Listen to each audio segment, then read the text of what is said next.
The dusty wooden box felt heavier than it should have when I pulled it from beneath the old quilts. My cousins had already rifled through everything valuable in Grandpa's attic, leaving behind what they called worthless junk. But as I opened the box and saw the yellowed papers covered in Grandpa's careful handwriting, my heart began to race. These weren't random sketches or old receipts. They were measurements, compass directions, and cryptic notes about landmarks I recognized from my childhood in Milbrook. At the bottom of the pile, folded carefully in tissue paper, was a hand-drawn map with an X marked in red ink. My grandfather, who had owned Carter's Curiosities for 40 years and claimed he never kept secrets, had apparently kept the biggest one of all. Before we jump back in, tell us where you're tuning in from, and if this story touches you, make sure you're subscribed, because tomorrow I've saved something extra special for you. The call came on a Tuesday morning while I was designing a logo for a coffee roastery in Burlington. My phone buzzed against my desk, and I almost didn't answer when I saw my mother's name on the screen. Patricia Carter and I had what you might generously call a complicated relationship, and her calls usually meant someone was either dead or getting married.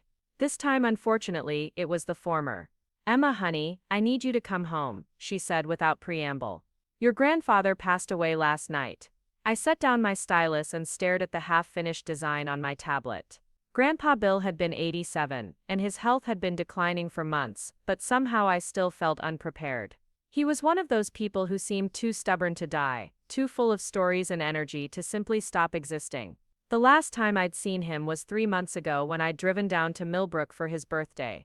He'd been frailer then, but his eyes still held that mischievous sparkle that had gotten us both into trouble when I was a kid. "When's the funeral?" I asked. "Friday. But Emma, we need to talk about the house and the shop. There's going to be a lot to sort through." I could hear the subtext in her voice. My mother was a real estate agent, and she saw dollar signs where other people saw sentimental value. Grandpa's Victorian house on Maple Street was worth a fortune in today's market, and Carter's Curiosities sat on some of the most valuable commercial property in downtown Milbrook. The family was going to want to sell everything quickly and divide the proceeds. I told her I'd drive down Thursday night and hung up feeling like I'd swallowed a stone. My grandfather had been more than just family to me. During the worst period of my life, when I'd felt completely lost and alone, he'd been the only person who understood why I needed to disappear for a while. When the rest of the family had written me off as a failure, he'd quietly supported my decision to leave Milbrook and start over in Burlington.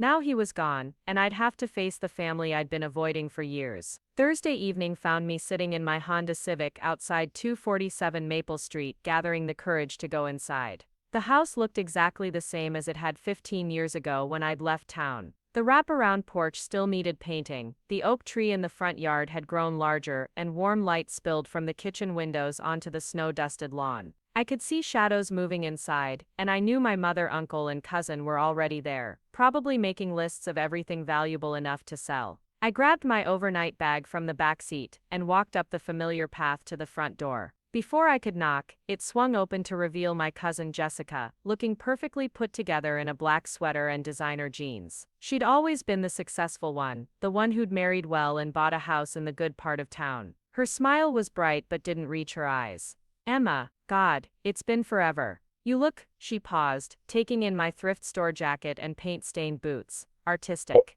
I forced a smile. "Hey Jess. Sorry for your loss." "Our loss," she corrected, stepping aside to let me in. "Grandpa loved you, you know. He talked about you all the time." The house smelled like it always had: old wood, lemon oil, and the faint scent of pipe tobacco that had soaked into the walls over decades. My Uncle Rob emerged from the kitchen, looking older and grayer than I remembered. He'd always been the practical one, the one who'd taken over managing Grandpa's finances when the old man started forgetting to pay bills. "Emma, sweetheart," he said, pulling me into a brief hug. "I'm glad you came. We've got a lot to discuss." My mother appeared behind him, her real estate agent smile firmly in place. "The lawyer wants to read the will tomorrow after the funeral. But honestly, I think we all know what it says." Dad was always fair about dividing things equally. I nodded, though something in her tone suggested she wasn't entirely confident about that. We spent the next hour making small talk and funeral arrangements, but I could feel the undercurrent of tension. Nobody mentioned the obvious questions. How much was everything worth? How quickly could they sell? What would happen to all of Grandpa's collections? That night, I lay in my old bedroom on the second floor, staring at the ceiling and remembering.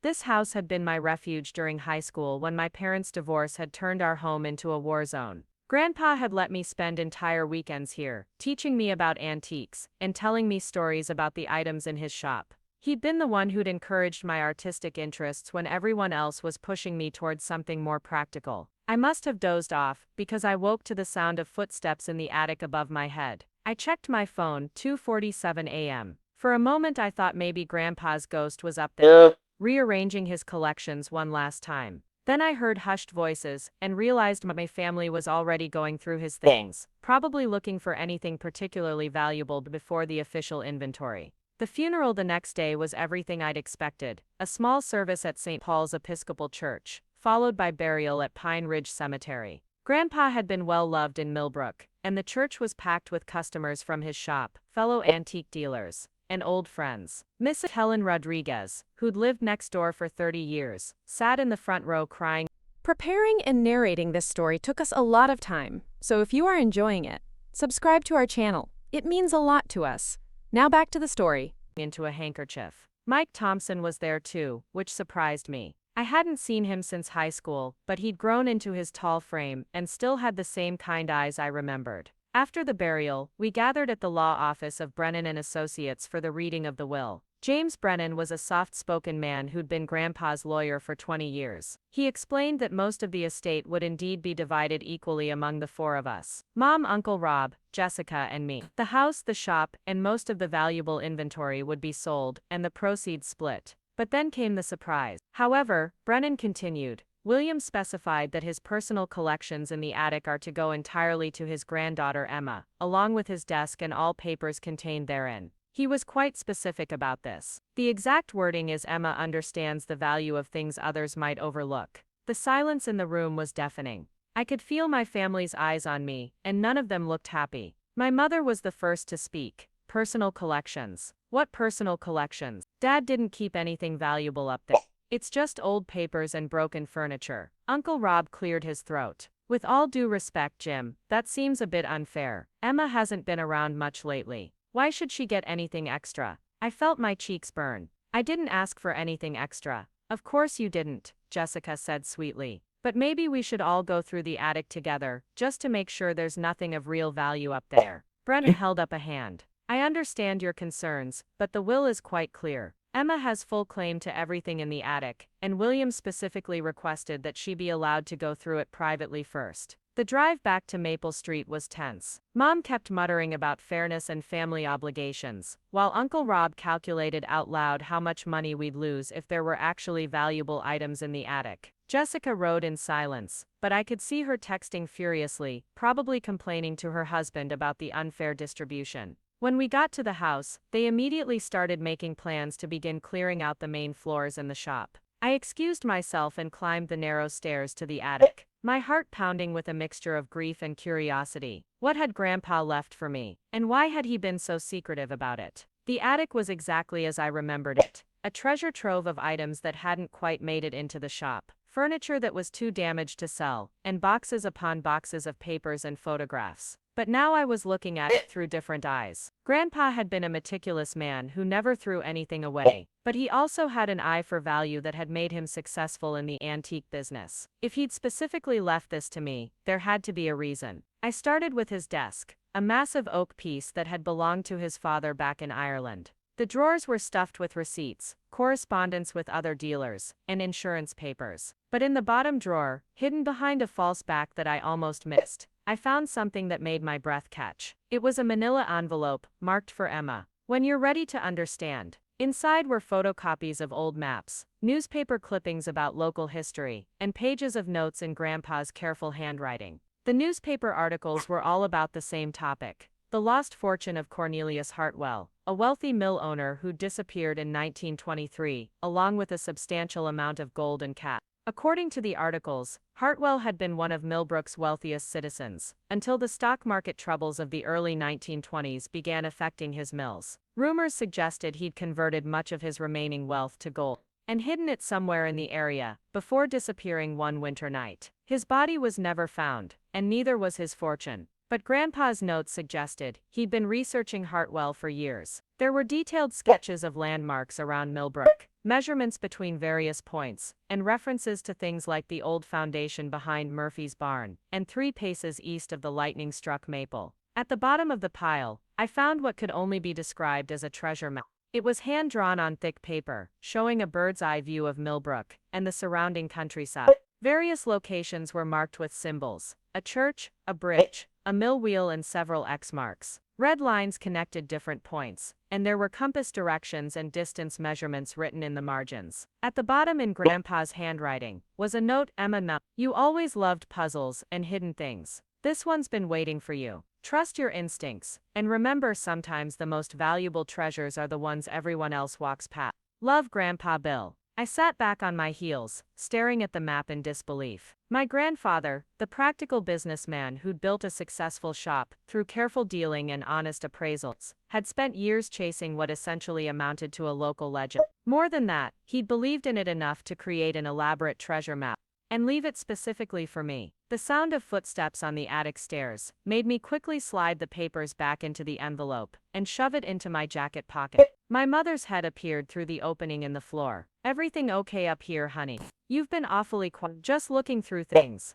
I said, gesturing vaguely at the boxes around me. Lots of memories. She climbed the rest of the way up and looked around with the calculating gaze of someone assessing real estate value. Well, don't spend too much time with the junk. Most of this will probably end up at Goodwill anyway. After she left, I spent another hour making a show of going through boxes while my mind raced. The rational part of me knew this was probably just an old man's fantasy, a hobby that had gotten out of hand over the years. But the part of me that remembered being 8 years old and following Grandpa through the woods behind his house, looking for special rocks and fairy doors in hollow trees, wanted desperately to believe with real. As I drove back to Burlington that night, the envelope felt like it was burning a hole in my pocket. I'd told my family I needed to return to work, but would come back the following weekend to continue going through the attic. What I didn't tell them was that I was already making plans to research If you're out if my grandfather's treasure map could possibly lead to something real. The next morning, instead of going to my desk at Freeman Design Studio, I drove to the University of Vermont Library and spent the day diving into local history archives. What I found was fascinating. Cornelius Hartwell had indeed been a prominent figure in early 20th century Vermont, and his disappearance had been a major news story throughout New England. More intriguingly, there had been several subsequent searches for his lost fortune over the decades. None of them successful, but as I read through the historical accounts, I began to see patterns that Grandpa must have noticed too. Hartwell had been known for his interest in local Native American history, and had often been seen exploring the woods and hills around Milbrook. Several witnesses reported seeing him in the weeks before his disappearance, always carrying a leather satchel, and sometimes accompanied by surveying equipment. One newspaper account from 1924 mentioned that Hartwell had been obsessed with the old Indian trail that ran from the mill pond to the sacred grove beyond Pine Ridge. Another article referenced his collection of maps and his belief that the ancients knew secrets about this land that modern men had forgotten. I photocopied everything I could find and spent the evening in my apartment, spreading the materials across my kitchen table alongside Grandpa's map. Slowly, connections began to emerge. The landmarks Grandpa had marked corresponded to locations mentioned in the historical accounts. The measurements and compass directions seemed to follow logical patterns based on how someone in the 1920s might have hidden something valuable. But the real breakthrough came when I overlaid Grandpa's map with a modern topographical map of the area. The X marks weren't random at all. They formed a pattern that led from the site of Hartwell's old mill, through several historically significant locations, and ended at a spot in the woods that was now part of the Stipp Forest Preserve. For the first time since finding the map, I allowed myself to consider the possibility that this might actually be real. My grandfather had been many things, but he'd never been a fool or a fantasist. If he'd spent years researching this, and believed it enough to pass it on to me, maybe there really was something out there waiting to be found. The question was, what was I going to do about it? The next Saturday morning found me back in Milbrook, but this time I wasn't heading straight to Grandpa. Instead, I drove to the Milbrook Public Library, a red brick building that had anchored the town square since 18. I needed to research the locations on Grandpa's map more thoroughly. I also had a hunch that the town's librarian might be able to help me in ways that online databases couldn't. Mike Thompson was restocking the history section when I walked in. his dark hair slightly mussed, and reading glasses perched on his nose. He looked up when he heard footsteps, and broke into a surprised smile that made my stomach flutter in a way I hadn't felt since high school. "Emma Carter," he said, straightening up and removing his glasses. "I thought I saw you at the funeral, but you disappeared before I could say hello." "Yeah, family obligations," I said, gesturing vaguely. You know how it is. "I do. I'm sorry about your grandfather. He was a good man. Used to come in here every Tuesday like clockwork, always looking for books about local history or we had some fascinating conversations about the early settlers." This piqued my interest immediately. He was researching local history. Oh yes, for years. He was particularly interested in the families from the early 1900s. He said he was working on some kind of project, but was always very secretive about the details. Mike leaned against the bookshelf, and I caught a whiff of his cologne, something warm and woodsy that brought back memories of autumn afternoons, when we were "What brings you back to our humble library?" "I imagine Burlington has much better research facilities." I hesitated, unsure how much to reveal. Mike and I had dated briefly in high school, and he'd been one of the few people who'd understood my artistic ambitions back then. 15 years was a long time, and I didn't know if I could trust him with something this significant. "I'm trying to understand some research Grandpa was doing," I said carefully, "something about the Hartwell family and their connection to the old mills." Mike's eyes lit up. "Cornelius Hartwell. Your grandfather was fascinated by that story. He checked out every book we have about the Hartwell, sometimes multiple times." "Are you continuing his research?" "Something like that." I decided to take a calculated risk. "Mike, if someone wanted to hide something valuable in this area, back in the 1920s, where would they put it? Assuming they knew the terrain well, and wanted it to stay hidden for decades." Mike considered this seriously, which I appreciated about him. He'd always been never one to dismiss unusual questions out of him. "Well," he said slowly, "it would depend on how long they wanted it to stay hidden, and how easy they wanted it to retrieve. The forest preserve has areas that haven't been disturbed since the Native Americans lived here. But if someone wanted to use landmarks that wouldn't change over time, they'd probably stick to geological features, rock formations, natural springs, that sort of thing. What about the old Indian trails used to run through here?" "Ah, you've been doing your homework. The Pemjasa Trail. It ran from the Connecticut River Valley, up through these mountains, and connected several seasonal camping areas. Parts of it are still visible if you know where to look." He paused, studying my face. "Emma, what exactly are you looking for?" Before I could answer, the library's front door chimed, and I looked over to see my cousin Jessica walking in. She spotted us immediately, and approached with that same bright fake smile she'd worn at the house. Emma. "What a surprise. I didn't expect to find you here." Her gaze flicked between Mike and me, with obvious curiosity. Doing some research? "Just looking into some family history," I said, hoping my voice sounded casual. "How interesting. You know, Mom and Uncle Rob were wondering if you'd found anything significant." Ian. Grandpa's added. "They're eager to get the house on the market." The implied pressure was clear. My family wanted me to hurry up with my inheritance, so they could proceed with their plans. Jessica's presence also meant I couldn't continue my conversation with Mike. Least not about anything important. "I'm still going through things," I said. There's a lot to sort through. "Of course. What?" Hey.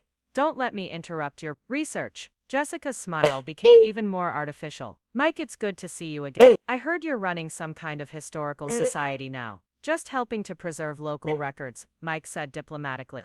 "Making sure important stories don't get lost." After Jessica left, promising to tell the family I saw you, Mike and I made plans to continue our conversation later. He gave me his cell phone number and suggested we order coffee. Yes. The daily grind the next morning. I spent the rest of the day at the library, diving deeper into the Hartwell family history and cross-referencing locations mentioned in historical documents with modern maps. What I discovered was both encouraging and troubling. Cornelius Hartwell had indeed been obsessed with local Native American history, and several accounts mentioned his belief that certain locations held spiritual or practical significance that modern surveyors had missed. More importantly, I found a 1922 newspaper interview where Hartwell discussed his theory. The Shasta the ancients chose their sacred places based on natural features that would endure long after human structures crumble. But I also found evidence that I wasn't the only person interested in the Hartwell treasure. A series of newspaper articles from the 1990s described an attempt by a treasure hunting company to search the state forest using metal detectors and ground-penetrating radar. The search had been unsuccessful, but it meant that others had taken the legend seriously enough to invest significant time and money looking for it. That evening, I returned to Grandpa's house to find my family in full estate clearing mode. They'd hired professional appraisers to go through the main house, and boxes of inventory were stacked in the front yard ready for auction. The efficiency was impressive and depressing at the same time. 60 years of my grandfather's life was being reduced to lot numbers and estimated values. My mother intercepted me as I headed for the stairs. "Emma, honey, the appraiser would like to take a quick look at something, just to make sure we're not missing anything valuable." The will was very specific, Mom. The attic contents belong to me. Mason.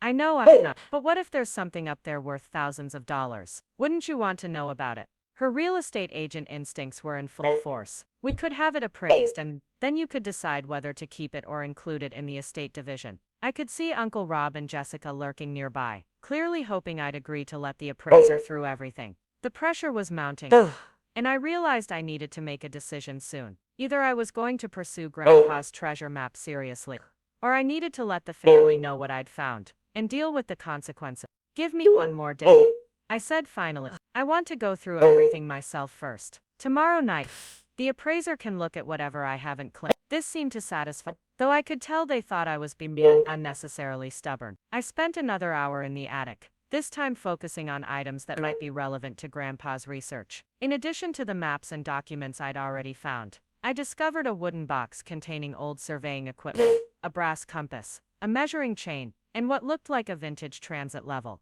There was also a leather journal filled with Grandpa's observations about various locations around Milbrook, complete with sketches and GPS coordinates. As I read through the journal, I began to understand the scope of what my grandfather had been doing. This wasn't a casual hobby or a retirement project. He'd been conducting a systematic search for Cornelius Hartwell's treasure for at least 10 years, using a combination of historical research, local folklore, and actual field surveys. Some of the entries were dated just months before his death, suggesting he'd been actively pursuing this right up until the end. One entry in particular caught my attention. "Always understood that the most valuable things are often hiding in plain sight. When she was small, she could find four-leaf clovers while adults walked right past them. If anyone can see what I've been missing, it's her." The next morning, I met Mike at the Daily Grind, a cozy coffee shop that occupied the ground floor of a converted Victorian mansion. The barista, a college-aged girl with purple hair, clearly knew Mike well, and brought us our drinks without being asked. Mike had ordered black coffee. I'd gone for a vanilla latte, hoping the sugar would help me think more clearly. So Mike said after we'd settled into a corner booth, "Are you going to tell me what you're really looking for?" I studied his face, trying to read his intentions. His brown eyes were warm but serious, and I remembered why I'd been drawn in high school. He'd always been someone who listened carefully and kept confidences. More than that, he genuinely seemed to care about preserving local history, which meant he might understand why this mattered. "If I tell you something that sounds completely crazy, will you promise to hear me out before you decide I've lost my mind?" Emma, I once spent 3 months helping a woman research whether her house was haunted by a Civil War soldier. I don't skip easily. I pulled the manila envelope from my purse and spread Grandpa's map on the table between us. Mike's eyes widened as he took in the careful drawings and detailed notation. "Is this what I think it is? A treasure map for Cornelius Hartwell's lost fortune?" I explained how I'd found it, what my research had revealed, and why I thought my grandfather might have been onto something significant. Mike studied the map intently, occasionally asking questions about specific markings or measurements. His reaction wasn't skepticism or amusement, but the focused attention of someone trying to solve a puzzle. "Your grandfather was methodical," he said finally. "These GPS coordinates are incredibly precise, and the historical references check out with everything I know about the area. But Emma, you realize what you're suggesting. If this treasure actually exists and you found it, it would be worth millions probably. Cornelius Hartwell was one of the wealthiest men in Vermont when he disappeared. And if word gets out that you're looking for it, you'll have treasure hunters, metal detector enthusiasts, and probably some very unsavory characters crawling all over these mountains." This was something I'd been trying not to think about. The idea of actually finding a treasure was exciting, but the reality of what would happen afterward was daunting. I wasn't equipped to deal with media attention, legal challenges, or the kind of people who made careers out of hunting lost fortunes. Maybe it's just a phase. I said. Maybe Grandpa got caught up in a local legend and convinced himself it was real. Maybe. Mike folded the map carefully and handed it back to me. But there's one way to find out. Have you considered actually following the trail he mapped out? The suggestion hung in the air between us. It was the logical next step, but it also felt like crossing a line from research into actual treasure hunting. Once I started following the map, I'd be committed to seeing this through to whatever end awaited. I've thought about it, I admit it, but I don't know the woods well enough anymore, and I'd need someone who understands the historical context of the landmarks. Mike smiled, and I realized he'd been hoping I'd ask for his help. Well, it just so happens I know these mountains pretty well, and I've got vacation days I need to use before the end of the year. Before I could respond, my phone buzzed with a text message from my mother. Appraiser coming at 2 p.m. Please have attic ready for inspection. The deadline was approaching faster than I'd expected. If I was going to pursue this treasure hunt, I needed to make a decision now. Either I told my family what I'd found and dealt with the Chaos that would follow, or I kept Grandpa's secret and tried to solve his puzzle myself. I looked across the table at Mike, who was waiting patiently for my answer. In high school, he'd been the one person who'd never doubted my artistic abilities or questioned my dreams of leaving Milbrook. Now, 15 years later, he was offering to help me chase what might be the biggest adventure of my life. When can we start? I asked. Mike's grin was infectious. How about this afternoon? We can start with the first landmark on your grandfather's map and see where it leads us. I spent the rest of the morning back at Grandpa's house, carefully selecting which items from the attic I wanted to keep and which could be appraised with the rest of the estate. The surveying equipment and research materials went into my car, along with several boxes of photographs and personal papers that seemed unrelated to the treasure hunt but felt too important to leave behind. When the appraiser arrived, a no-nonsense woman named Dr. Sarah Mitchell, who specialized in antiques and collectibles, I was ready for her. I'd left behind furniture pieces, old clothing, and miscellaneous household items that clearly had no connection to Grandpa's research. Dr. Mitchell spent an hour going through everything and concluded that most of the remaining items were interesting from a historical perspective but not particularly valuable from a monetary standpoint. My family seemed disappointed but not surprised. Uncle Rob made a comment about Dad's pack rat tendencies, and my mother started making plans for a donation pickup. Jessica asked if I'd found anything sentimental that I wanted to keep, and I assured her I'd taken everything that mattered to me. What I didn't tell them was that I'd also taken what might be the most valuable discovery in the history of Milbrook, Vermont. At 3 o'clock, I met Mike at the trailhead of the Riverside Park hiking trail where Grandpa's map indicated we should begin. Mike had changed into hiking boots and a fleece jacket, and he carried a professional-looking backpack equipped with water bottles, energy bars, and what appeared to be serious outdoor gear. "Are you sure you're just a librarian?" I asked, eyeing his equipment. "I also lead historical tours for the Chamber of Commerce," he said. "Plus, I've been hiking these mountains since I was a kid. Trust me, if we're going to be wandering around the forest looking for century-old landmarks, we want to be prepared." The first location on Grandpa's map was marked as the foundation stones where Murphy's barn once stood.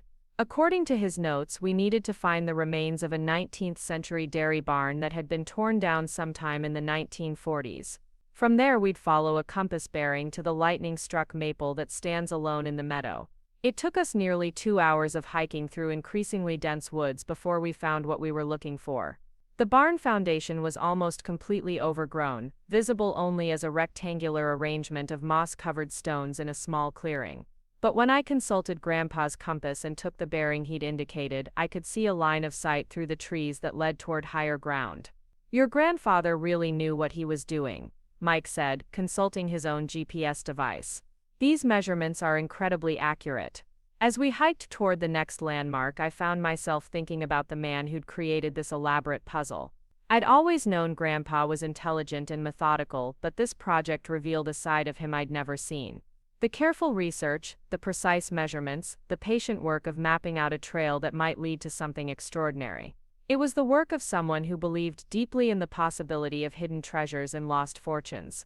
But it was also the work of someone who understood that the real value might not be in what we found at the end of the trail. Every step we took was a step deeper into local history, into stories that connected the present moment to people who'd walked these same paths a century ago.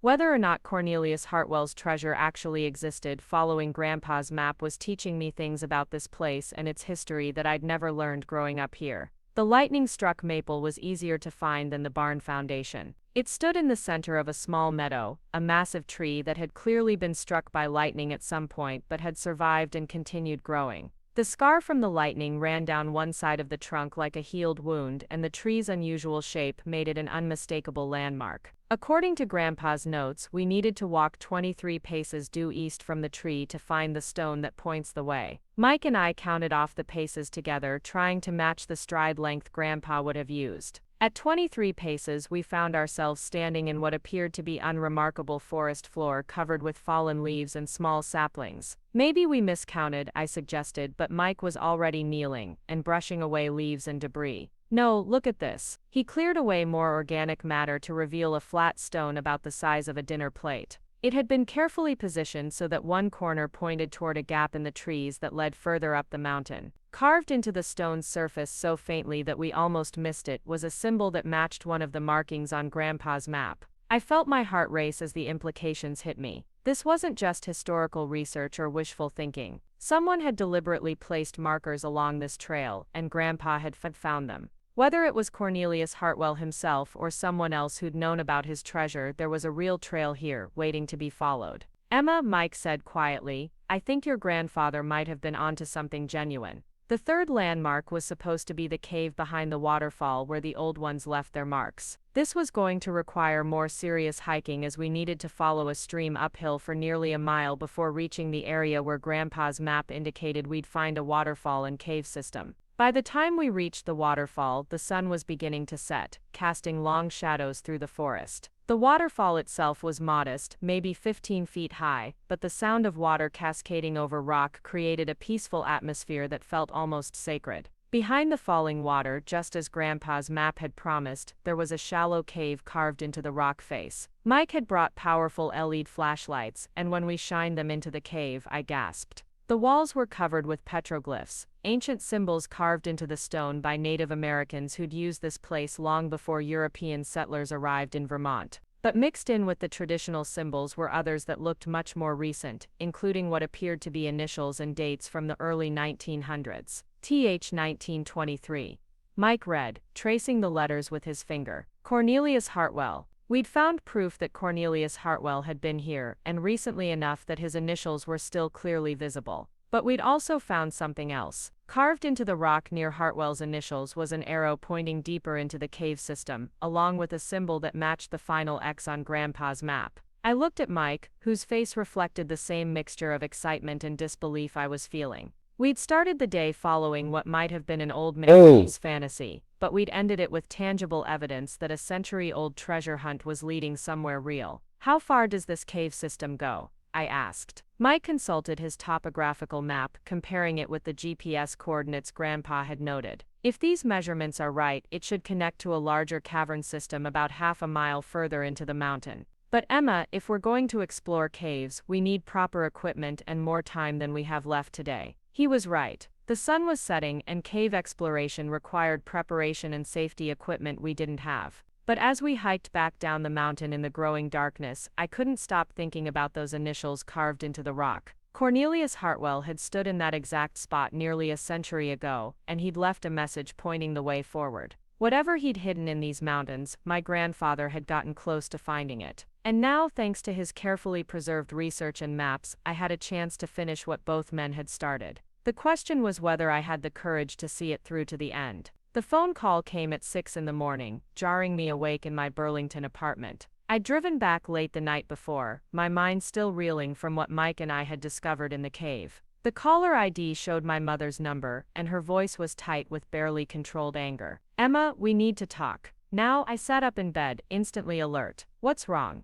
"Jessica saw you yesterday in the woods with Mike Thompson, carrying surveying equipment and acting very secretive. She followed you for a while before you disappeared into the forest." My mother's real estate agent voice had been replaced by something much sharper. "What exactly are you doing out there?" My stomach dropped. I'd been so focused on following Grandpa's map that I hadn't considered the possibility that my family might be watching me. Jessica had always been nosy, but I hadn't realized she'd actually followed us. "I was just exploring some of the places Grandpa used to take me when I was a kid," I said, hoping my voice sounded casual. Mike offered to show me some historical sites. "Don't lie to me, Emma." Jessica said you had maps and were taking measurements. She said it looked like you were searching for something specific. The pause that followed felt loaded with suspicion. Did you find something valuable in that attic? This was the moment I'd been dreading. I could either tell my family about Grandpa's treasure map and deal with the chaos that would inevitably follow, or I could continue lying and hope they didn't dig deeper. Neither option seemed particularly appealing.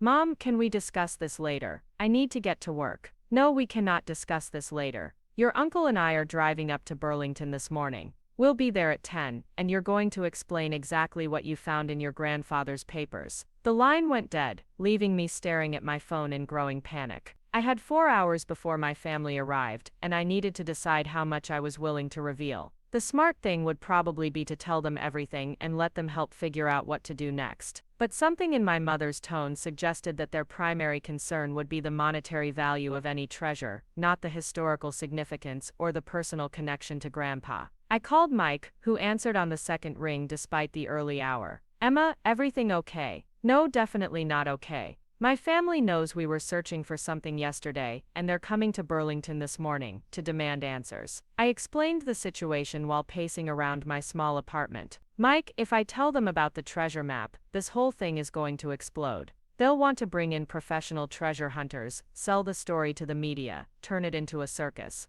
Would that necessarily be a bad thing? If the treasure actually exists, you might need professional help to recover it safely. You don't understand my family. They see dollar signs first and ask questions later. This isn't just about money to me. It's about understanding what Grandpa was trying to accomplish, about finishing something that mattered to him. Mike was quiet for a moment.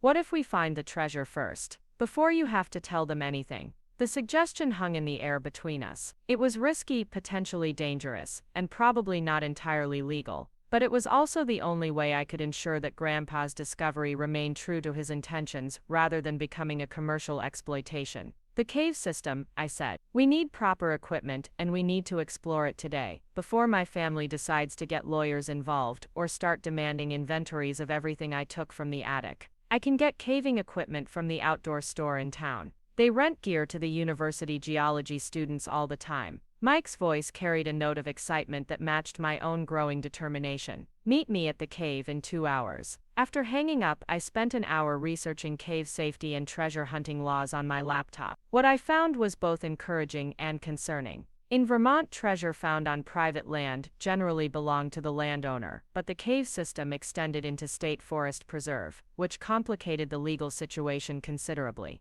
More troubling was the number of accidents that occurred during amateur cave exploration, especially in systems that hadn't been professionally mapped. But I also found historical precedents for significant archaeological discoveries made by amateur researchers. If we were careful, documented everything properly, and followed safety protocols, we might be able to legitimately claim any discoveries we made. I packed a day pack with water, energy bars, extra batteries for flashlights, and a first aid kit. I also brought my camera, a measuring tape, and a notebook for documenting anything we found. If this was going to be my only chance to explore the cave before my family intervened, I wanted to make sure I had complete records of whatever we discovered. The drive to Milbrook felt different this time. Instead of the nostalgic return to childhood memories, I was heading toward what might be the most important day of my life. The morning was crisp and clear, with the kind of autumn light that made the mountain forests look like something from a postcard. But I barely noticed the scenery, too focused on what lay ahead. Mike was waiting at the trailhead with an impressive array of equipment: helmets with LED headlamps, climbing harnesses, rope, and what looked like professional spelunking gear. He'd also brought a waterproof case for my camera and notebook. "Where did you get all this?" I asked, impressed despite my nervousness. "The outdoor store, plus some gear I borrowed from a friend, who's a geology professor at UVM. She's been exploring caves in Vermont for 20 years. Mike helped me adjust my helmet and showed me how to use the headlamp. She also gave me some advice about cave safety. The most important thing is that we stick together and don't take any risks that could get us trapped underground." The hike to the waterfall felt quicker this time, probably because I knew where we were going. But as we approached the cave entrance, I felt my nervousness increasing. Yesterday's exploration had been exciting because it felt like a game, like following clues in a mystery novel. Today felt much more serious, with real consequences and genuine danger. The sound of the waterfall was louder today, probably due to recent rainfall in the mountains. We had to duck low to get behind the falling water, and the cave entrance was slippery with moisture. But once we were inside the initial chamber, our headlamps revealed a much larger space than I'd realized the day before. The petroglyphs covered most of the visible wall surface, and in the better light, I could see that they represented different time periods. The oldest symbols were clearly Native American, carved deep into the rock with tools that had created broad, confident strokes. But there were also more recent additions, including several sets of initials, and dates ranging from the 1890s through the 1920s. This place has been used as a shelter for over a century, Mike observed, running his light along the various carvings. Look at this. He'd found a section of wall where someone had carved what appeared to be a crude map, showing the cave system as a series of connected chambers. At the bottom of the map, in the same style as the CH 1923 we'd found yesterday, was a notation. Chamber 347 paces follow the water. Cornelius Hartwell left us directions, I said, feeling a thrill of excitement mixed with apprehension. The passage leading deeper into the cave was narrow but passable, and the sound of running water grew louder as we progressed. Our headlamps revealed smooth rock walls worn by centuries of water flow, and the floor was covered with a thin stream that disappeared into the darkness ahead. Chamber 2 was smaller than the entrance cavern, but showed clear signs of human use. Someone had built a small fire ring using flat stones, and the ceiling was blackened with soot. More importantly, there were additional carvings on the walls, including what appeared to be inventory lists written in a careful, educated hand. Gold bars, 12, silver coins 200 approx, cash $15,000. Mike read from one of the inscriptions. Safe in Chamber 3, behind the Guardian Stone. My hands were shaking as I photographed the carving. We'd found Cornelius Hartwell's treasure inventory, written in his own hand nearly a century ago. Whatever lay ahead in Chamber 3, it was going to be significant. The passage to the third chamber was more challenging, requiring us to crawl through a section where the ceiling dropped to about 3 feet in height.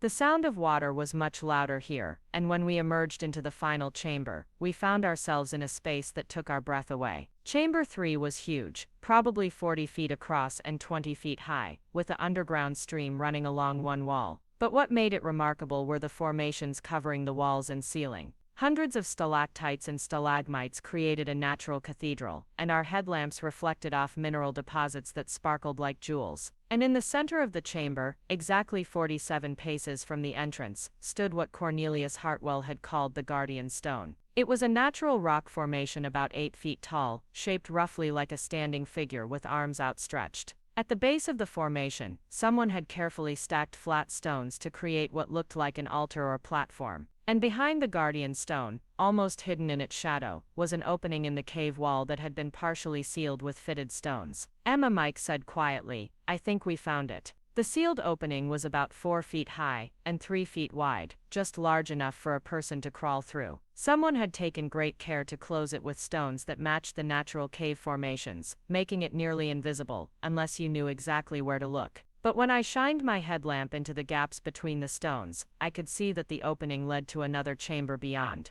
We need to document everything before we open this, I said, my archaeological instincts overriding my excitement. If there's really a treasure in there, we want to have complete records of how we found it. We spent the next hour photographing the chamber from every angle, measuring distances, and carefully documenting the position of every carved symbol and stone placement. Mike proved to be an excellent assistant, suggesting shots I might have missed and helping me maintain detailed notes about our discoveries. But eventually we reached the moment of truth. The stone seal wasn't mortared in place, just carefully fitted, and it took both of us working together to move the larger pieces. As we created an opening large enough to crawl through, stale air rushed out from the hidden chamber, carrying a scent that was old and dry and somehow significant. Ladies first, Mike suggested, though I could tell he was as eager as I was to see what lay beyond. I squeezed through the opening with my headlamp leading the way, and what I saw made me gasp out loud. The hidden chamber was smaller than the others, but it had been deliberately arranged as a storage space. Along one wall, wrapped in oiled canvas, and stacked on wooden pallets to keep them off the damp cave floor, were rectangular packages that could only be gold bars. Next to them sat several wooden crates with metal reinforcement strips, and in the center of the chamber was an iron safe that looked like it belonged in a bank vault. "Mike," I called back through the opening, "you need to see this." Mike's reaction was even more dramatic than mine. He stood in the entrance to the hidden chamber for a full minute, just staring at the carefully preserved treasure hoard, before finally finding his voice. "How much do you think is here?" I was already unwrapping one of the canvas packages, revealing a gold bar stamped with Hartwell, Mills 1922 inches, and what appeared to be weight and purity markings. The bar was surprisingly heavy, probably 20 pounds, and there were at least a dozen similar packages along the wall. Based on Hartwell's inventory, probably close to $2 million worth of gold and silver, not counting whatever's in the safe or the cash he mentioned. I was trying to sound calm, but my voice came out as a squeak. "Mike, we actually found it."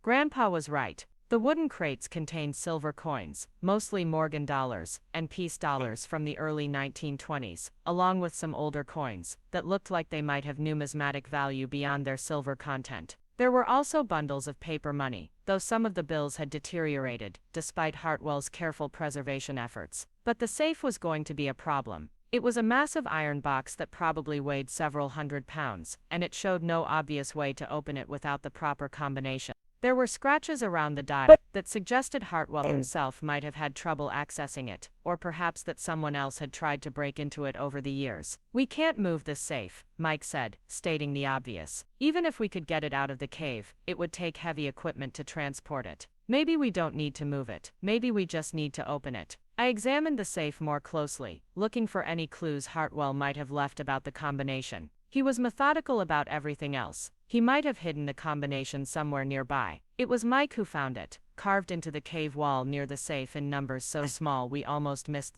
1895-23. The combination that opened Cornelius Hartwell's final secret. Inside the safe, we found documents that explained everything. Hartwell hadn't just been hiding his wealth from creditors or tax collectors. He'd been preserving evidence of a massive fraud scheme involving several prominent Vermont businessmen and politicians. The papers included contracts, correspondence, and financial records that implicated dozens of people in what appeared to be a conspiracy to manipulate timber rights and mill ownership throughout the region. More shocking was a letter addressed to whoever finds this treasure, dated December 15, 1923, just days before Hartwell's disappearance. "I have discovered that my business partners have been using my mills to launder money from illegal timber harvesting on state land." The letter began in Hartwell's careful handwriting. "When I confronted them, they threatened my life and the lives of my family. I am hiding this treasure not from the law, but from criminals who would kill to prevent their crimes from being exposed." The letter went on to explain that Hartwell had planned to return for the treasure once the danger had passed, but that if something happened to him, he wanted the evidence to eventually reach honest authorities, who could use it to prosecute the real criminals. "He wasn't a thief," I said, reading through the documents with growing amazement. "He was trying to expose corruption, and he died for it." "And your grandfather somehow figured this out," Mike added. "He must have suspected there was more to the story than just a missing fortune." We photographed every document in the safe, along with additional detailed pictures of the treasure itself. But as we prepared to leave the cave, I realized we had a much bigger problem than I'd anticipated. This wasn't just a treasure hunt anymore. We'd uncovered evidence of historical crimes, and possibly a century-old murder. More importantly, if some of the families implicated in Hartwell's documents were still prominent in Vermont politics and business, revealing this information could have serious consequences for a lot of powerful people.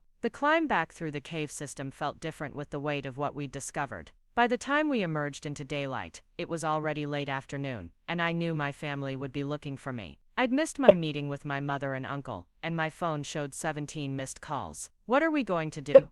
Mike asked as we packed up our gear. "I don't know," I admitted, "but I know we can't tell anyone about this until we figure out the legal implications. If we're wrong about how to handle it, we could lose everything, or get ourselves into serious trouble." Mike nodded, understanding the gravity of the situation.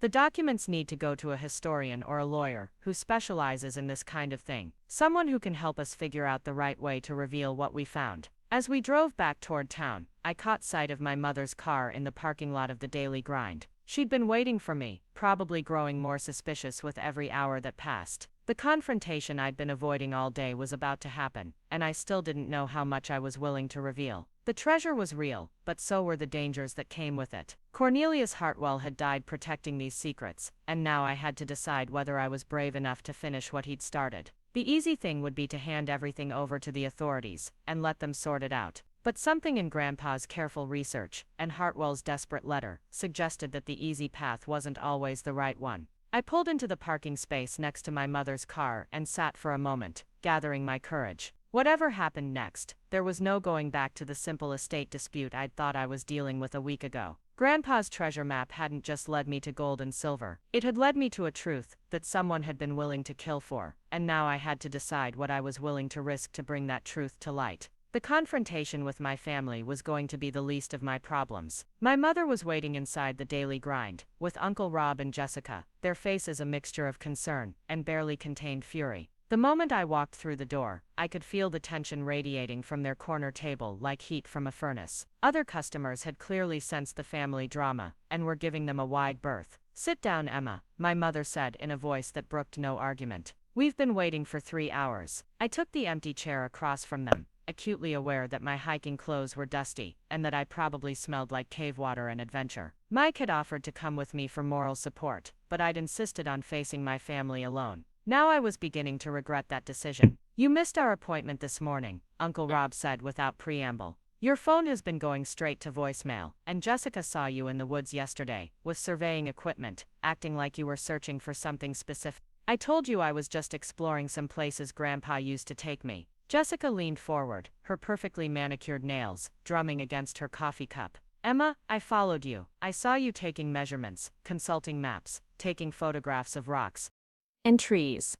That wasn't a nostalgic walk down memory lane, that was a search operation. The accusation hung in the air between us. I could either continue lying and hope they eventually gave up, or I could tell them the truth and deal with the consequences. But looking at their faces, I realized they weren't going to let this go. They'd keep digging until they found out what I was hiding, and their methods would be a lot less careful than mine had been. "Okay," I said finally, "you're right. I was searching for something. But it's complicated, and I needed to understand what I was dealing with before involving anyone else." "What kind of something?" my mother asked, though her expression suggested she already suspected the answer. I pulled out my phone and showed them one of the photographs I'd taken in the cave, carefully choosing an image that showed some of the silver coins but not the full extent of the treasure hoard. "Grandpa left me more than just old papers and broken furniture. He left me this." The silence that followed was deafening. Uncle Rob's face went through several color changes.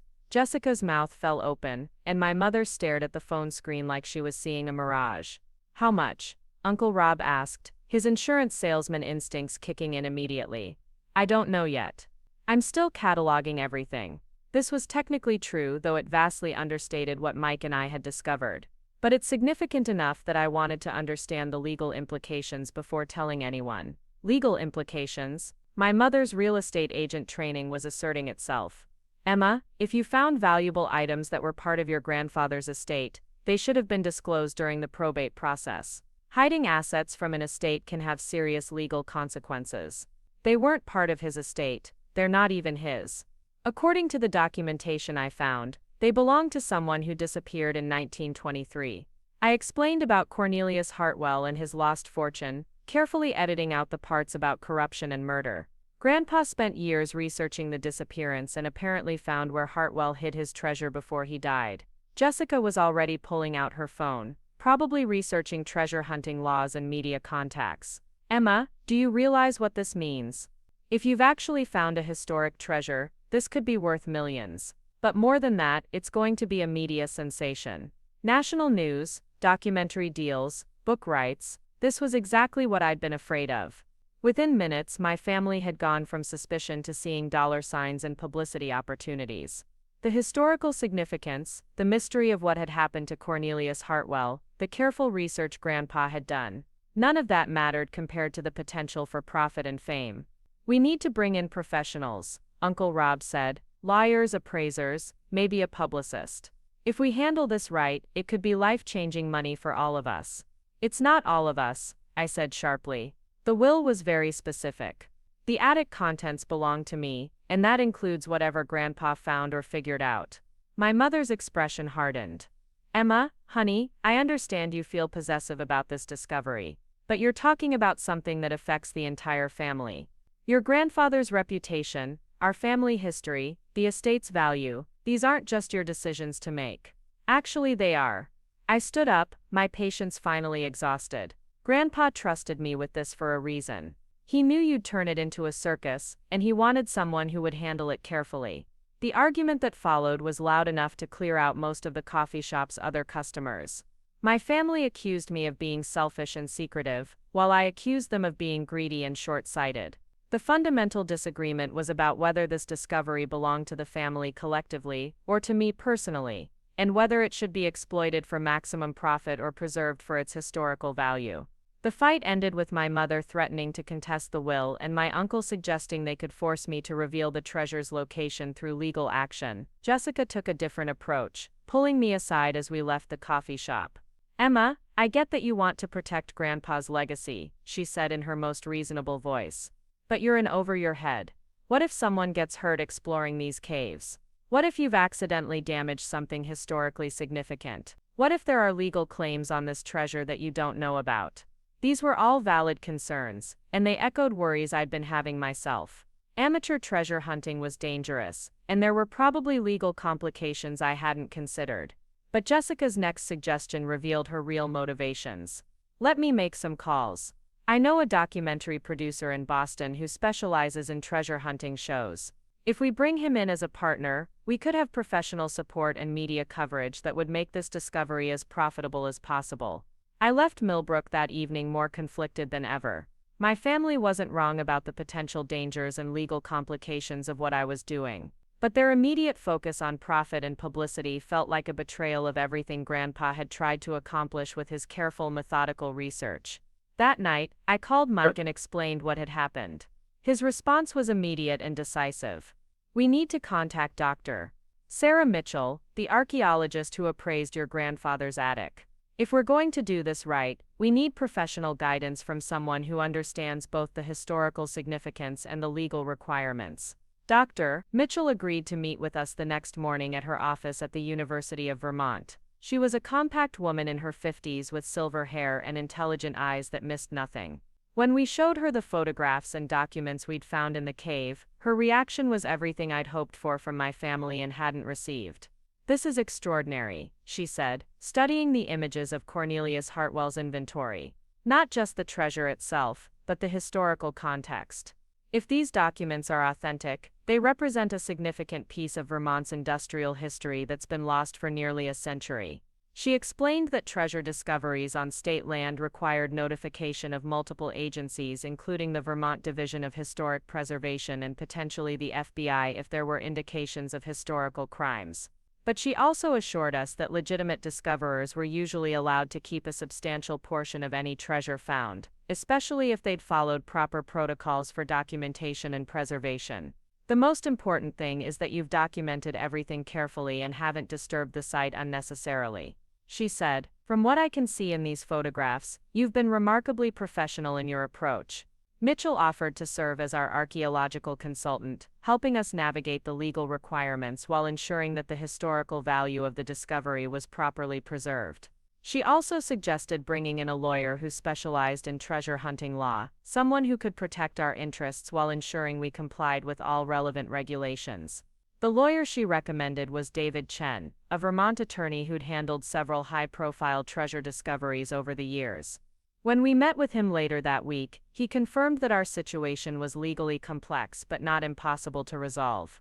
The good news is that you found this treasure through legitimate research rather than trespassing or damaging protected property, he explained. The bad news is that multiple parties could potentially claim an interest in it: the state of Vermont, any surviving heirs of Cornelius Hartwell, and possibly the federal government if the corruption allegations prove to be significant. But Chen also assured us that discovery cases like ours usually resulted in the finders keeping a substantial percentage of the treasure's value, especially when they'd followed proper procedures and contributed to historical understanding. The formal excavation took place 3 weeks later, with a team that included Dr. Mitchell, 2 graduate students in archaeology, a professional photographer, and representatives from the State Historical Preservation Office. Mike and I served as guides and consultants, sharing our knowledge of the cave system and helping interpret Grandpa's research notes. Watching professionals carefully catalog and remove each item from Cornelius Hartwell's hidden chamber was both thrilling and bittersweet. This was what Grandpa had dreamed of accomplishing, but he'd never lived to see his discovery properly documented and preserved. The final inventory was staggering. 14 gold bars weighing approximately 280 pounds total, over 3,000 silver coins, $47,000 in period currency, and dozens of historical documents that shed new light on Vermont's industrial development during the 1920s. The total value, including both the precious metals and the historical significance of the artifacts, was estimated at over $3.2 million. But the real treasure was what we learned about Cornelius Hartwell himself. The documents in his safe painted a picture of a man who'd discovered massive corruption in Vermont's timber industry and had been murdered for trying to expose it. Several prominent families had built their fortunes on illegal logging operations, and Hartwell's evidence could have destroyed them. Dr. Mitchell's research confirmed that several of the families named in Hartwell's documents had indeed experienced sudden increases in wealth during the 1920s, followed by equally sudden departures from Vermont, when questions began to be asked about their business practices. The implication was that Hartwell's murder had been covered up as a disappearance, and that his killers had never been brought to justice. The story broke in the Vermont media 6 months later, after all the legal requirements had been satisfied and the historical analysis had been completed. But instead of the sensationalized treasure hunting story my family had envisioned, it became a carefully researched piece of historical journalism that honored both Cornelius Hartwell's courage and my grandfather's dedication to uncovering the truth. Mike and I were awarded 60% of the treasure's appraised value, with the remainder going to the state of Vermont for historical preservation and education.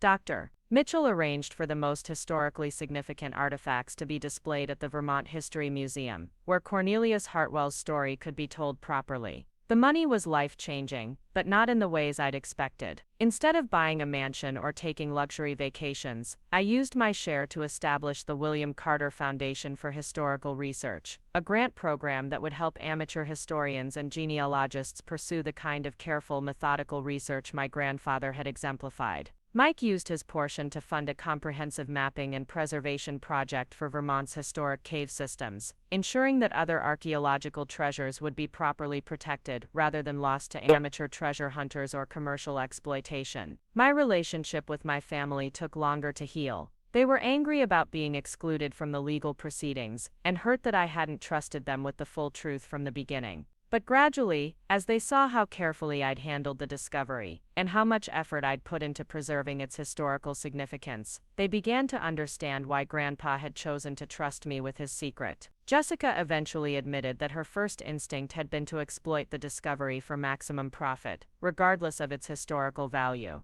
Uncle Rob acknowledged that his insurance background had made him focus on liability and risk management rather than on the human story behind the treasure, and my mother came to understand that her real estate training had led her to see the discovery as just another asset to be appraised and sold. The most meaningful reconciliation came when the Vermont History Museum opened its Cornelius Hartwell exhibit. My entire family attended the opening ceremony, where a plaque honored both Hartwell's courage in exposing corruption and my grandfather's dedication to uncovering historical truth. Standing in the museum with my family, looking at artifacts that had been hidden in darkness for nearly a century, I finally understood what Grandpa had been trying to teach me. The most valuable treasures weren't always gold and silver. Sometimes they were stories that needed to be told, truths that needed to be preserved, and mysteries that connected us to the people who came before us. The letter Grandpa had left for me in his desk drawer had said that I understood the value of things others might overlook. He'd been right, but not in the way I'd first thought. The real treasure hadn't been Cornelius Hartwell's gold. It had been the opportunity to finish a story that began with one man's courage, continued with another man's dedication, and ended with the kind of truth that makes the past meaningful to the present. Mike and I were married the following spring, in a ceremony at the restored mill pond, where Cornelius Hartwell had once operated his timber business. Mitchell officiated, having been ordained online specifically for the occasion, and my entire family was there to celebrate not just our union, but the completion of a journey that had brought us all closer together.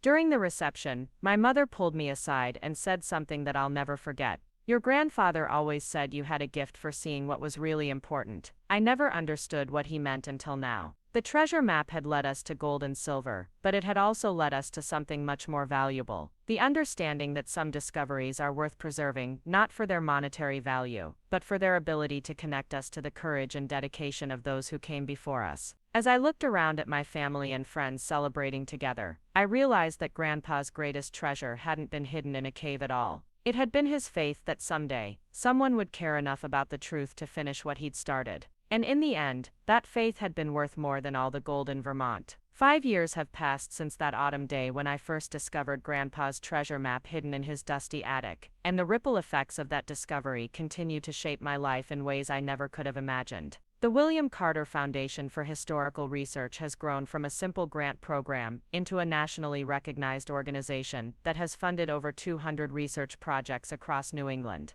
Amateur historians, genealogists, and local researchers apply from all over the country, seeking support for the kind of meticulous, patient work that my grandfather exemplified. Last month, I received a letter from a retired teacher in Maine who had used a foundation grant to research her family's connection to the Underground Railroad. Her investigation led to the discovery of a hidden room in her grandmother's house that contained documents proving her ancestors had helped enslaved people escape to Canada. The room had been sealed for over a century, and without the Foundation's support for professional archaeological consultation, the historical evidence might have been damaged or lost. Stories like hers arrive in my office regularly now, each one a reminder that Grandpa's legacy extends far beyond the treasure we found in Cornelius Hartwell's cave. Every grant we award honors his belief that ordinary people can uncover extraordinary truths if they're willing to look carefully and ask the right questions. The foundation operates out of a restored Victorian mansion in Burlington that Mike and I purchased with part of our treasure discovery proceeds.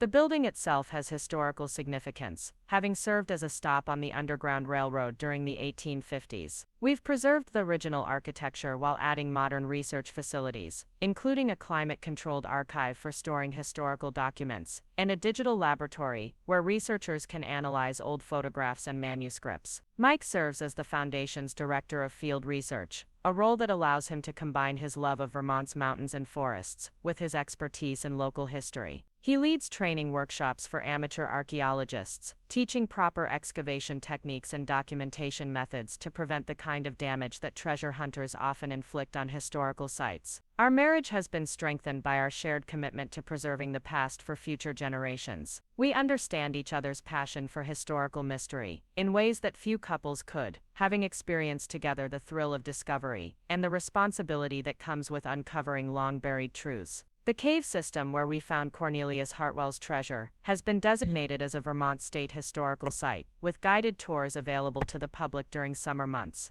Mike designed the tour route to ensure visitor safety, while preserving the cave's archaeological integrity. The underground chambers have been equipped with proper lighting and safety railings, but they retain the sense of mystery and wonder that we felt during our first exploration. Visitors to the cave learn not just about Hartwell's treasure, but about the broader story of corruption and courage that his documents revealed. The State Historical Society created an extensive exhibit that places Hartwell's murder in the context of Vermont's industrial development during the 1920s, showing how individual acts of conscience can illuminate larger patterns of historical injustice. Dr. Sarah Mitchell, who guided us through the legal and archaeological complexities of our discovery, has become a close friend and frequent collaborator. She now serves on the Foundation's advisory board and has helped us develop partnerships with universities across the region. Her expertise ensures that our grant recipients receive proper training in research methodology and historical preservation. The professional excavation of Hartwell's cave led to additional discoveries that continue to surprise historians. Ground-penetrating radar revealed 3 more sealed chambers in the cave system, each containing artifacts from different time periods. One chamber held Native American artifacts dating back over 1,000 years, providing new insights into the region's pre-Columbian history. Another contained items left by French fur traders during the colonial period, including trade goods and personal effects that filled gaps in the historical record. These discoveries reinforced the importance of Grandpa's methodical approach to historical research. Rather than rushing to exploit his initial findings, he had taken the time to understand the broader historical context of the cave system. His notes revealed that he suspected the existence of additional chambers, but had been waiting for proper archaeological support before exploring further. The corruption that Cornelius Hartwell died trying to expose turned out to be even more extensive than his documents initially suggested. Historians working with the Foundation have traced the illegal timber operations to a network that extended throughout New England and into Canada. Several prominent families built their fortunes on these criminal enterprises, and some of their descendants have privately contacted the Foundation to learn more about their ancestors' activities. These conversations have been among the most challenging aspects of my work with the Foundation. When someone discovers that their family's wealth was built on illegal activities and possibly murder, they must decide whether to acknowledge that history publicly or try to suppress it. Most have chosen transparency, contributing to historical research, and sometimes making financial reparations to affected communities. The case that affected me most deeply involved the great-grandson of one of Hartwell's business partners. Thomas Bradley contacted the Foundation after reading about our discovery in a historical journal.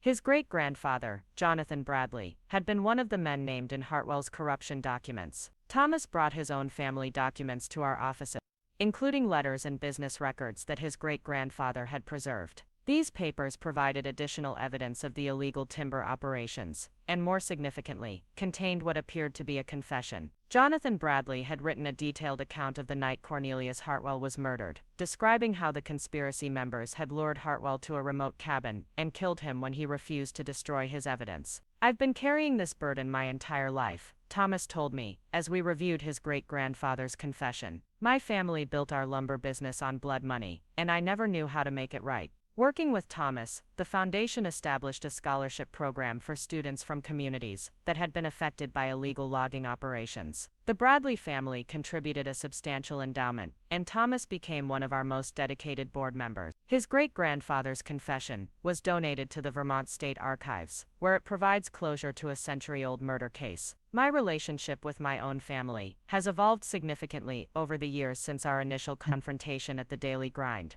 The anger and suspicion that characterized our early interactions has given way to mutual respect and understanding. My mother now serves as the Foundation's Director of Community Outreach, using her real estate connections to help identify properties with potential historical significance. Uncle Rob contributes his insurance expertise to help protect researchers and historical sites, and he's become genuinely passionate about historical preservation. He recently funded a project to restore Milbrook's original mill wheel, turning it into an educational exhibit about the town's industrial heritage. Jessica surprised everyone by becoming the Foundation's most effective fundraiser. Her marketing background and social connections have helped us attract major donors and corporate sponsors. She organized a gala last year that raised over $200,000 for the Foundation's endowment, featuring exhibits of artifacts from various Foundation-supported discoveries. The reconciliation with my family wasn't immediate or easy. It required honest conversations about trust, communication, and the different ways we approach problems. But working together on the Foundation has helped us understand each other's strengths and appreciate how our different perspectives can complement rather than conflict with each other. The success of the Foundation has also changed how I think about my own life and career. My graphic design work, which once felt like just a way to pay bills while pursuing more meaningful activities, has become an integral part of the Foundation's mission. I design educational materials, museum exhibits, and promotional materials that help bring historical discoveries to public attention. The skills I developed as a designer have proven invaluable for translating complex historical information into accessible formats for general audiences. Museum visitors often comment on how our exhibits make historical events feel immediate and relevant, connecting past and present in ways that traditional academic presentations sometimes fail to achieve. One of our most successful public programs is the Hidden History Workshop series, where participants learn to research their own family histories and local historical mysteries. Mike and I teach these workshops together, sharing techniques for documentary research, archaeological investigation, and historical analysis. Many participants have gone on to make significant discoveries of their own, from locating lost family graves to identifying historically significant buildings that were scheduled for demolition.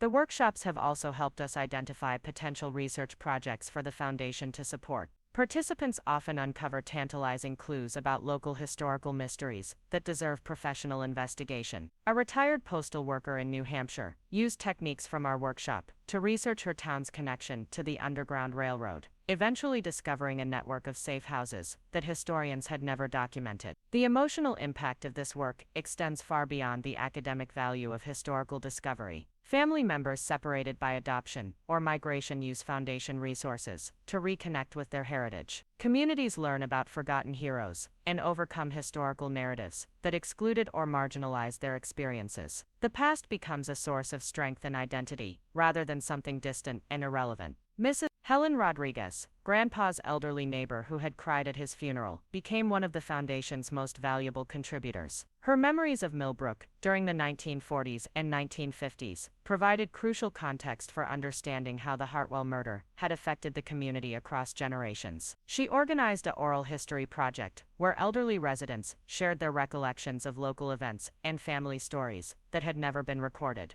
Through Mrs. Rodriguez's project, we learned that many older residents had heard whispered stories about Cornelius Hartwell's disappearance that differed significantly from the official accounts. These oral traditions preserved details about suspicious activities and unexplained disappearances that added credibility to the corruption allegations in Hartwell's documents. The relationship between oral tradition and documentary evidence has become one of the Foundation's areas of specialization. We've learned that family stories often preserve accurate information about historical events, even when they're dismissed by academic historians as unreliable folklore. Our research methodology now includes systematic collection and analysis of oral histories as a complement to traditional archival research. The impact of our work has attracted attention from international researchers studying similar cases of historical cover-ups and rediscovered evidence. A team from the University of Edinburgh visited last year to study our methods for investigating century-old corruption cases. They were working on a project involving Scottish clan disputes from the 1800s and wanted to learn how we had successfully resolved legal and ethical issues related to historical injustices. These international connections have expanded the Foundation's scope beyond New England. We now provide consultation services for historical investigations in other regions and have contributed to projects as far away as Ireland and Australia. Grandpa's legacy has grown into something truly global, connecting researchers across continents who share his commitment to uncovering hidden truths. The personal satisfaction I derive from this work is difficult to describe to people who haven't experienced the thrill of historical discovery. There's something magical about holding a document written by someone who died decades or centuries ago, knowing that you're one of the first people to read their words since they wrote them. Each discovery creates a bridge across time, allowing the voices of the past to speak directly to the present. Mike often talks about how our treasure hunt changed his understanding of what it means to be a librarian. Instead of simply preserving and organizing existing knowledge, he now sees his role as helping to create new knowledge by supporting researchers who are uncovering previously unknown information. The library has become a launching pad for discovery rather than just a repository for what's already been found. The Vermont History Museum's Cornelius Hartwell exhibit has become one of their most popular permanent displays. School groups visit regularly to learn about historical research methods and the importance of individual courage in the face of corruption. The exhibit includes interactive elements that allow visitors to examine replicas of the documents we found and try to solve historical puzzles using the same techniques we employed. Children seem particularly drawn to the treasure hunting aspects of our story, but educators report that they also absorb important lessons about critical thinking, research methodology, and civic responsibility. Many young visitors leave the museum asking questions about their own family histories and local historical mysteries. The financial security that came with our treasure discovery has allowed Mike and me to take risks and pursue projects that we never could have afforded on our previous salaries. But the real reward has been the opportunity to honor Grandpa's memory by continuing the work he started. Every grant we award, every workshop we teach, every historical mystery we help solve is a tribute to his belief that ordinary people can make extraordinary discoveries if they're willing to look carefully and ask the right questions.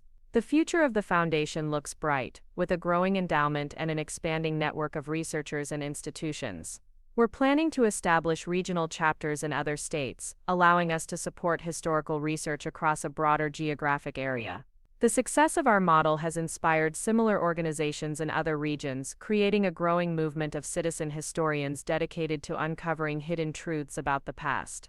As I write this, 5 years after that first dusty afternoon in Grandpa's attic, I'm surrounded by the evidence of how one man's passion for historical truth can ripple outward to affect countless lives.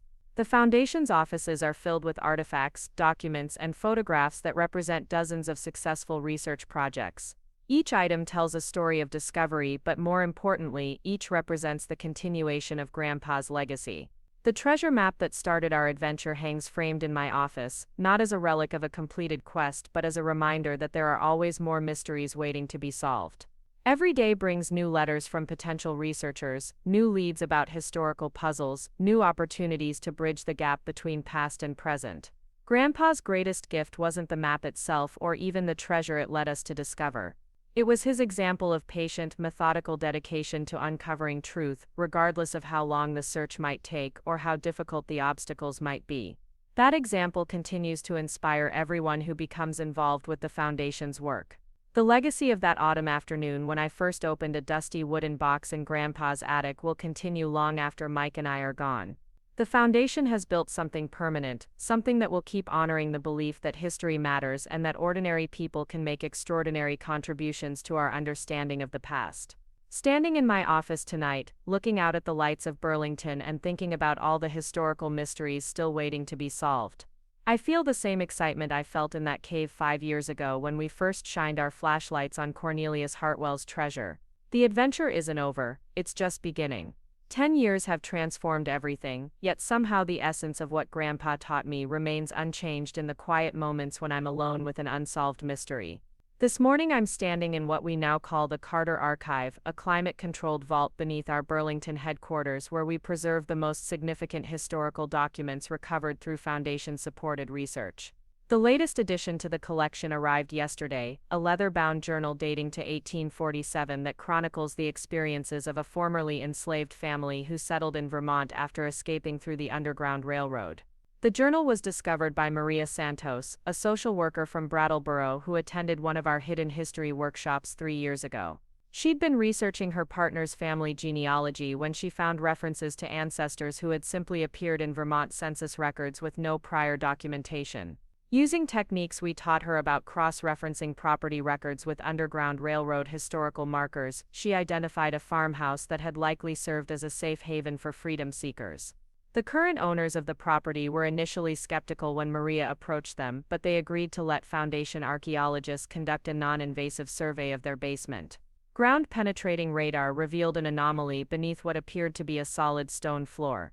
When we carefully removed several loose stones, we discovered a hidden compartment containing not just the journal but clothing, tools, and personal effects that had been carefully preserved for over a century and a half. Reading through the journal entries has been one of the most moving experiences of my career. The author, identified only as Samuel, writes with remarkable eloquence about his family's journey from bondage to freedom, their terror during the dangerous passage north, and their gratitude to the Vermont families who risked their own safety to provide shelter and assistance. But what makes the journal truly extraordinary is Samuel's detailed documentation of other freedom seekers who passed through the same network, creating a record of Underground Railroad activity that historians had never known existed. The discovery has already generated new research projects as historians work to identify the people and places Samuel mentions. Several families have contacted the Foundation after recognizing surnames or geographical references from the journal, hoping to learn more about their ancestors' involvement in the Underground Railroad. Each new connection adds another thread to the tapestry of hidden history that continues to emerge from our work. Maria's discovery represents everything the Foundation has accomplished during its first decade. She wasn't a professional historian or archaeologist, just someone with curiosity and determination who learned to ask the right questions and follow evidence methodically. The training and support we provided helped her make a discovery that will reshape how historians understand Vermont's role in the Underground Railroad. The ripple effects of our work now extend far beyond anything I could have imagined when I first found Grandpa's treasure map. Universities across the country include our research methodology in their public history curricula. The Smithsonian Institution invited us to contribute to their upcoming exhibition on citizen science and historical discovery. International researchers regularly visit our facilities to study our approach to community-based historical investigation. But perhaps the most meaningful recognition came last month when the Vermont legislature passed a resolution officially commending the Foundation's contributions to state historical preservation. Governor Martinez presented the award during a ceremony at the State House, praising our work for democratizing historical discovery and ensuring that every Vermonter has the opportunity to contribute to our collective understanding of the past. Standing on the State House steps after the ceremony, surrounded by Foundation staff and board members, I found myself thinking about how Grandpa would have reacted to such official recognition. He'd been such a modest man, quietly pursuing his research without seeking credit or acclaim. I think he would have been proud not of the awards themselves, but of the evidence that his approach to historical investigation had inspired others to continue the work. The ceremony also marked the official launch of our most ambitious project yet, the New England Historical Mysteries Database. Working with technology partners and university researchers, we've created an online platform where anyone can submit information about unsolved historical puzzles, potential archaeological sites, or family stories that might contain important historical information. The database uses artificial intelligence to identify patterns and connections that human researchers might miss, helping us prioritize investigations and allocate resources effectively. The database already contains over 5,000 entries, ranging from simple genealogical questions to complex mysteries involving lost settlements, disappeared fortunes, and unexplained historical events. Each entry is evaluated by our research team and, when appropriate, referred to qualified investigators who receive Foundation support for their work.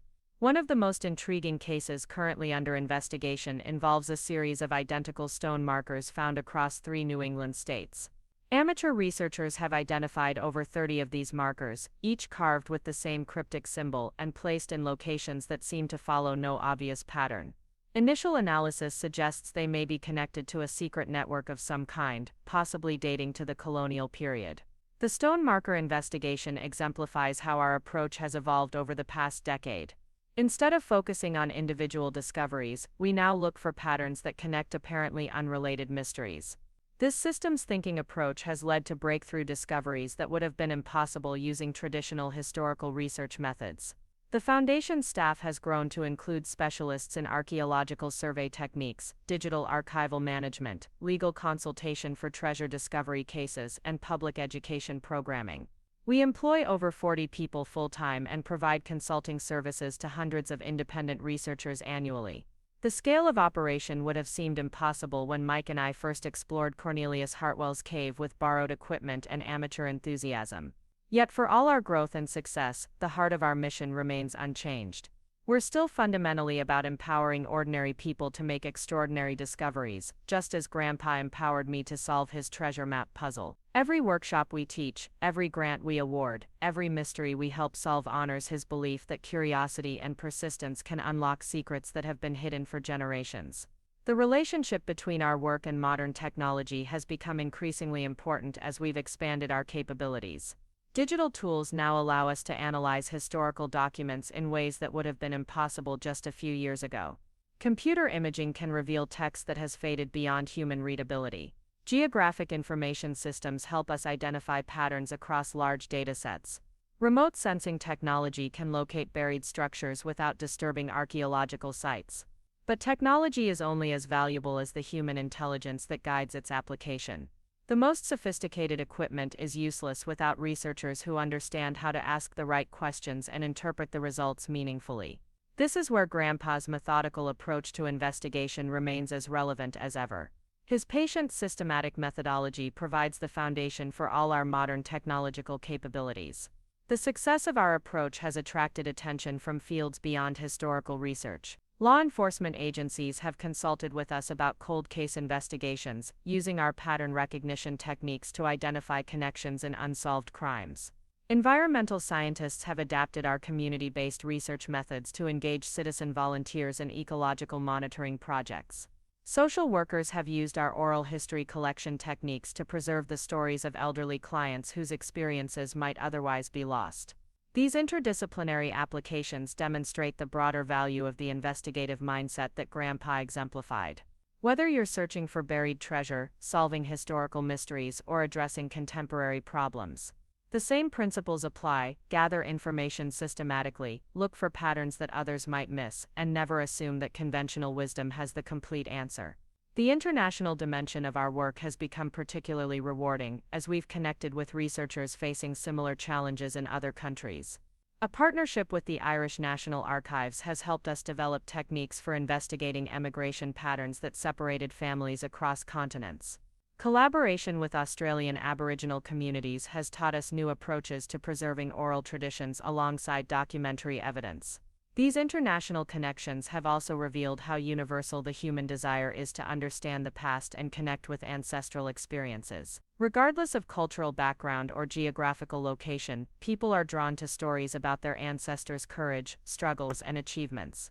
Historical mystery investigation provides a way to satisfy this deep need for connection while contributing to broader human knowledge. The educational impact of our work extends far beyond formal research projects. Schools throughout New England now use foundation-developed curricula to teach students about historical investigation techniques.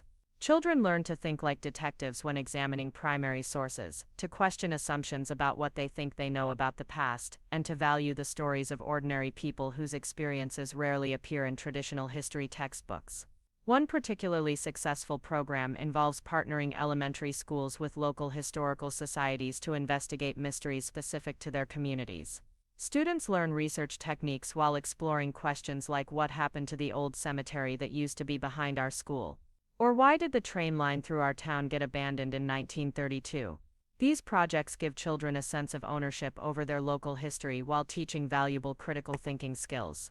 The long-term impact of these educational programs is already becoming visible as some of our former student participants enter college and choose to study history, archaeology, or related fields. Several current Foundation researchers first encountered our work as children participating in school programs, creating a pipeline of trained investigators who understand our methodology from an early age. The preservation challenges we face have become more complex as our archive grows larger. The Foundation now maintains temperature-controlled storage for thousands of historical artifacts, documents, and photographs.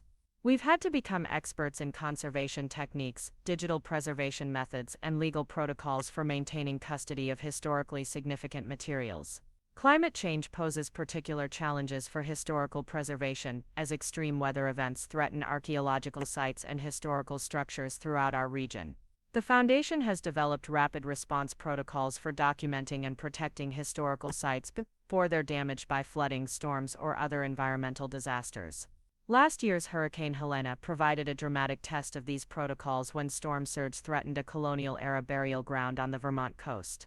Our emergency response team worked around the clock to document grave markers and rescue artifacts before the cemetery was inundated. The experience taught us valuable lessons about balancing historical preservation with emergency response requirements. The financial sustainability of our work has required careful planning and diversified funding sources. While the initial treasure discovery provided our startup capital, ongoing operations depend on a combination of private donations, government grants, corporate sponsorships, and revenue from consulting services. We've established an endowment fund that ensures basic operations can continue even during economic downturns or periods when grant funding is limited. The Foundation's financial success has also allowed us to provide substantial support to other historical preservation organizations. We've funded equipment purchases for small-town historical societies, provided training scholarships for amateur archaeologists, and supported publication projects that make historical research accessible to general audiences. This collaborative approach reflects our understanding that historical preservation is too important to be left entirely to professional academics or government institutions.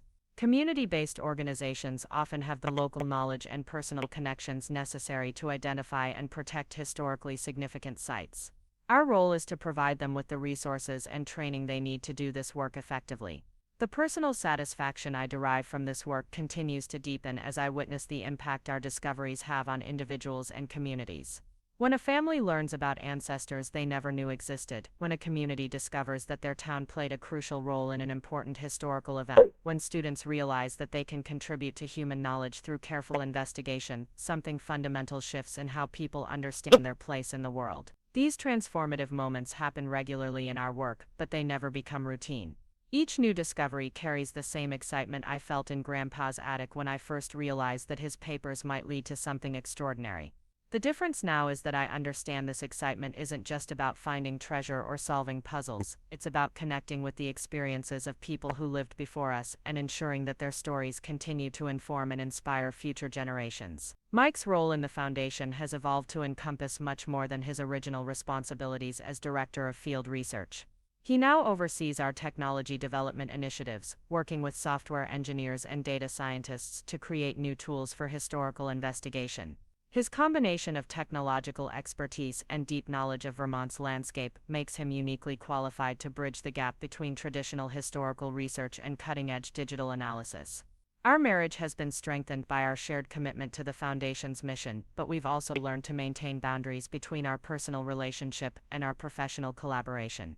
We take regular vacations away from historical research, spend time with friends who aren't involved in our work, and make sure to nurture the parts of our relationship that existed before we became treasure hunters. The Foundation's board of directors now includes some of the most respected names in historical research, museum administration, and archaeological preservation. But we've also maintained strong representation from the community researchers and amateur historians who embody the spirit of Grandpa's work. This balance ensures that we don't lose sight of our original mission even as we've gained institutional credibility and professional recognition. Looking toward the future, I see endless possibilities for expanding and improving our work. Advances in genetic analysis may allow us to identify relationships between historical figures and modern populations. Improved satellite imagery could reveal archaeological sites that are invisible from ground level. Virtual reality technology might allow people to experience historical environments in ways that traditional museum exhibits can't provide. But regardless of how our methods evolve, the core principles that Grandpa embodied will remain constant. Historical investigation requires patience, persistence, and the willingness to challenge assumptions about what we think we know. It demands respect for the people whose stories we're trying to uncover and responsibility for preserving their experiences accurately. Most importantly, it requires the understanding that the past isn't just academic subject matter but a living force that continues to shape our present and future. Standing in the Carter Archive tonight, surrounded by evidence of all the mysteries we've helped solve and all the stories we've helped preserve, I feel the same sense of wonder that filled me when I first opened Grandpa's treasure map. The specific adventure that led Mike and me to Cornelius Hartwell's cave was just the beginning of a much larger journey that continues with every new discovery, every workshop participant who learns to see historical evidence in everyday objects, every community that reconnects with its hidden past. The treasure we found in that cave was real and valuable, but it was never the most important thing we discovered. The real treasure was learning that ordinary curiosity, when combined with patient investigation and respect for historical truth, can unlock secrets that have been hidden for generations. That lesson continues to guide everything we do, ensuring that Grandpa's legacy will inspire future generations of citizen historians who understand that the most important discoveries often come from asking simple questions that everyone else has stopped thinking about. The future holds countless unsolved mysteries, countless stories waiting to be recovered from the shadows of forgotten history. Each one represents an opportunity to honor the past while building bridges to a future where historical understanding enriches every aspect of human experience. The adventure continues, and the best discoveries are still ahead of us. Up next, you've got 2 more standout stories right on your screen. If this one hit the mark, you won't want to pass these up, just click and check them out.